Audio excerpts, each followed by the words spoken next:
Xitoy doiralari bu yilmi Sharqi Turkistonda musulmonlarni Xitoyning Chag'an bayramini o'tkazishga tashkillab, Uyg'urlarni keng ko'lamli tabriklash faoliyatlariga uyushtirgan.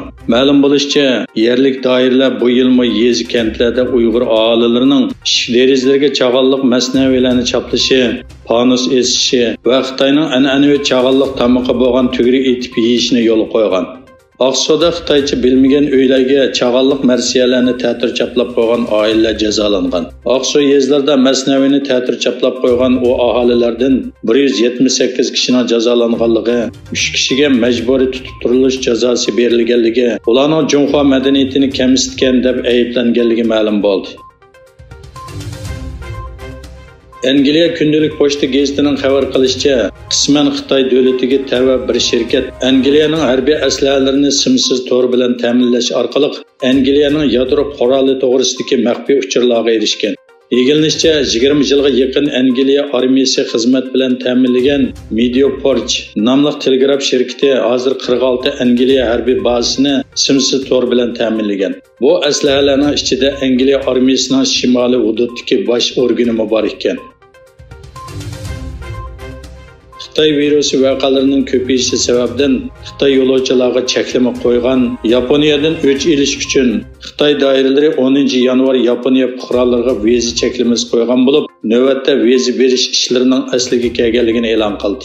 Xitoyning Tokioda turishliq bosh elchixonasi e'lon qilgan bayonotida qarorning o'zgarishining sababi to'g'risida hech qanday uchur berilmagan.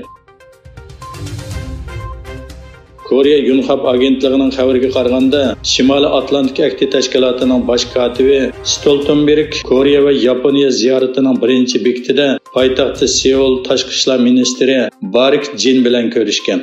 Stoltenberg Shimoliy Atlantik Akti tashkiloti davlatlarining Shimoliy Koreyaning boshqariladigan bomba siniqi va yadro planiga ko'ngil bo'lganligini, Rossiya Ukraina urushining ta'sirining Tinch okeanda his qilinganligini bayon qilib, Shimoliy Koreya Rossiyaning raketa va boshqariladigan bomba bilan urush qilishni harbiy jihatdan qo'llaydi. Bu bexatarlikning dunyo miqyosida qanday bog'lanish ekanligini ko'rsatadi dedi. Turkiya Shvetsiya suhbati to'xtatildi. Shvetsiyaning NATOga a'zo bo'lish haqida suhbat elib berayotgan Turkiya bilan Shvetsiya orasida munosabat yergilashmoqda. Turkiya Shvetsiyani terrorlik va islomga qarshi ig'vogarchilik qilishga yo'l qo'yish bilan ayblamoqda. Shvetsiya tashqi ishlar ministri Tobias Billström Turkiya Shvetsiya suhbatining to'xtatilganligini e'lon qildi. Bundan burun Shvetsiya hukumatining Turkiya bosh elchixonasi oldida Qur'on Karimning ko'ydirilishiga yo'l qo'yishi Turkiyaning kuchli g'azabini qo'zg'agan bo'lib, Turkiya doiralari Shvetsiyaning Madrid ahdnomasidagi shartnomalarini o'rindamasa, NATOga kirishga ruxsat qilmaydiganligini ta'kidlagan edi.